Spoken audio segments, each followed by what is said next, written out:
Did you know one of the most incredible feats of heroism in the Korean War was performed not by a seasoned general, but by a young lieutenant leading a platoon of clerks and cooks? This is the story of Millet's bayonet charge, a moment so intense it sounds like something straight out of a Hollywood movie. It's February 7, 1951. Captain Lewis Millet of the U.S. Army's 27th Infantry Regiment is leading his company near Somunai, Korea. They're advancing uphill 180 strategic ridge when they come under withering fire from entrenched Chinese forces. Pinned down and taking casualties, the situation looks bleak. Most commanders might have called for a retreat or requested air support, but Captain Millet wasn't most commanders. In that critical moment, something snapped.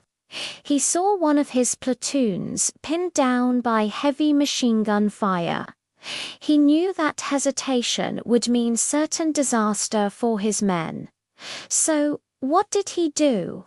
He fixed his bayonet to his rifle, stood up in full view of the enemy, and yelled the only command that made sense to him: "Follow me." He charged all by himself.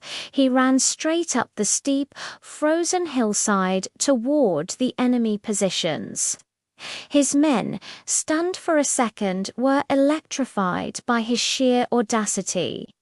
One by one, they fixed their own bayonets and surged forward, letting out a roar that echoed across the valley. They followed their captain into the storm of bullets. Millet was a whirlwind of action. He single-handedly took out an enemy machine gun nest with grenades. Then he used his bayonet and rifle butt to clear out another enemy position. He was wounded by grenade fragments, but he refused to stop. He just kept fighting, kept leading, and kept inspiring his men to push forward.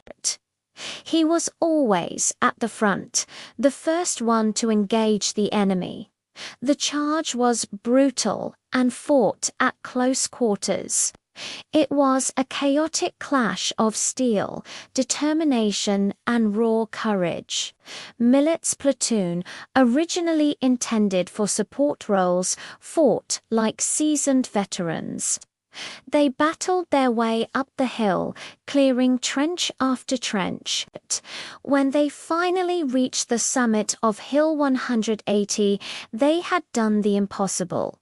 They had taken the ridge. The aftermath was staggering.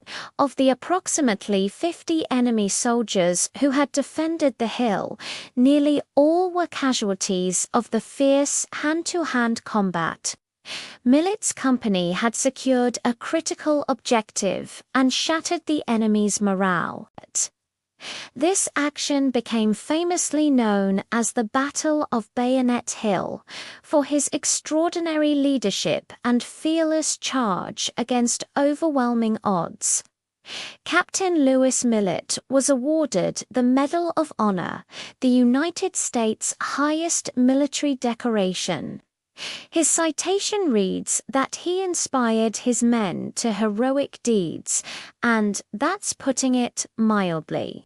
He showed them what true courage looked like. The story of Millet's bayonet charge reminds us that sometimes the course of battle and even history can be changed by the actions of a single, determined individual willing to lead from the front. It's a powerful testament to the human spirit and the incredible bonds forged in the heat of combat. Thanks for watching.